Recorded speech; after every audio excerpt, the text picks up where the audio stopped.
There's a photo of me online, and I honestly don't recognize the guy in it. It's not a bad photo. It's just not real. And I've been living inside that fiction for so long, I started to forget who I was. So I decided to do something extreme. I decided to erase myself. For 30 days, I tried to become a ghost in the machine.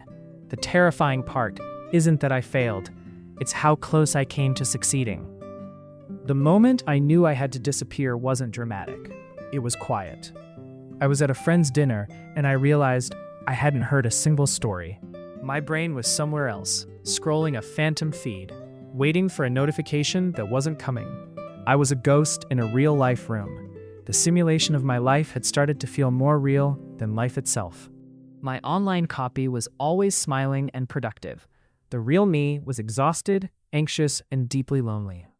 My self-worth had gotten tangled up in likes and shares, and I was losing myself in the noise.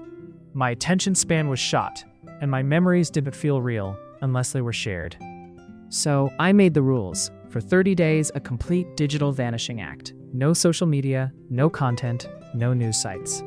I just wanted to see what would happen if I stopped performing my life and actually tried to live it, to find out if there was anything left of me to begin with. The first day was a logistical nightmare.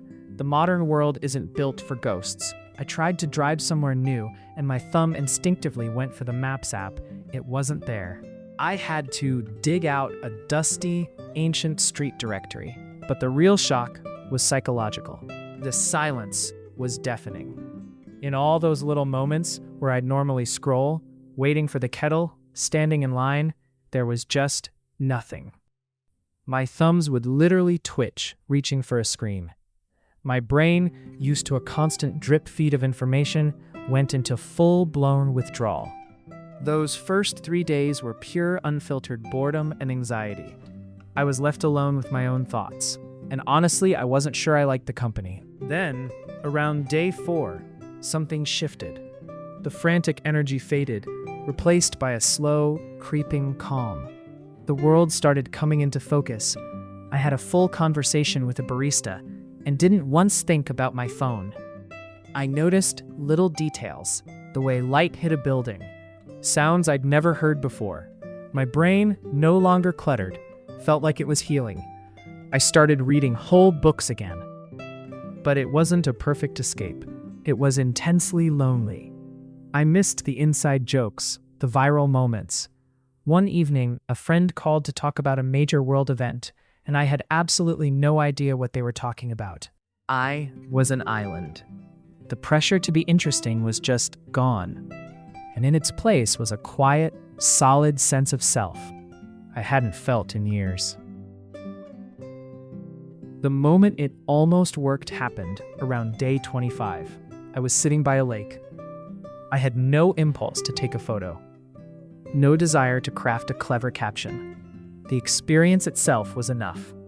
It wasn't for an audience. It was just for me. And in that moment, a terrifying thought washed over me. I don't want to go back. The void had become a sanctuary. The hyperreal world of screens and performance felt like a cheap, noisy imitation of this. I had successfully disappeared, and the peace I found was so absolute that plugging back in felt like a betrayal. That was the real danger. The seduction of the void is that it offers an escape, but one that could lead to a complete withdrawal from a society now tangled with the digital.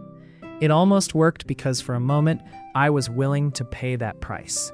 The 30 days ended, and I came back, but not as the same person. My phone now lives in another room while I sleep. My mornings are for quiet coffee. My evenings are for books and real conversations. My relationships feel deeper because I'm no longer half present. I didn't just uncouple my self-worth from likes. I realized my worth was never up for debate.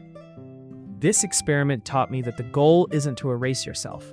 The real challenge is to be the one in control, to use the tool, not be used by it.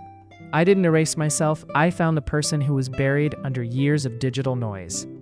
The ultimate act of rebellion in a world obsessed with copies isn't to disappear.